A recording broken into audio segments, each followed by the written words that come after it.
তারা যেন এই বিষয়ে সম্মত হয়।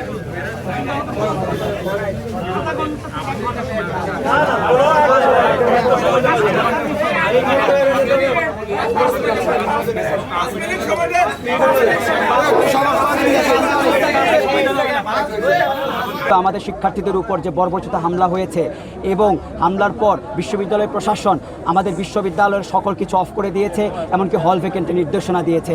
আমরা পরিষ্কারভাবে বলতে চাই, আমরা শিক্ষার্থীরা আন্দোলন দীর্ঘায়িত করতে চাচ্ছি না, আন্দোলন দীর্ঘায়িত করতে চাই না। আমরা এর সুষ্ঠু সমাধান চাই এবং দ্রুত ক্লাসে ফিরতে চাই। আমরা আমাদের সম্মানিত শিক্ষকদের সাথে আলোচনায় বসতে আগ্রহী, কিন্তু আমাদের শিক্ষকরা আমাদের সাথে কোনো প্রকার যোগাযোগ করছে না কিংবা রেসপন্স করছে না। তাহলে আমরা কীভাবে আলোচনায় বসবো? আমাদের প্রথম দাবি যে আমাদের হল ভ্যাকেন্টের যে নির্দেশনা সেটা প্রত্যাহার করতে হবে।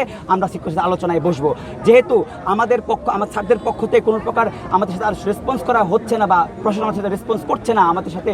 বসুন্ধরা ডায়াপেন্ট এখন আরো উন্নত।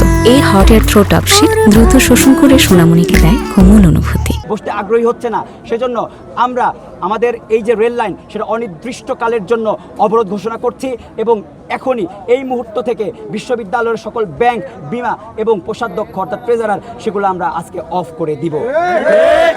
আমরা চাই না আমাদেরকে আন্দোলন দীর্ঘায়িত করতে। সুতরাং আমাদের সম্মানিত শিক্ষকদের কাছে আমি বলছি, আপনারা প্লিজ আমাদের দাবিগুলো মেনে নিয়ে আমাদের সাথে আলোচনায় বসুন। আমরা আলোচনায় বসতে আগ্রহী। আমরা আন্দোলনকে একটা সুষ্ঠু সমাজের দিকে নিয়ে যেতে চাই।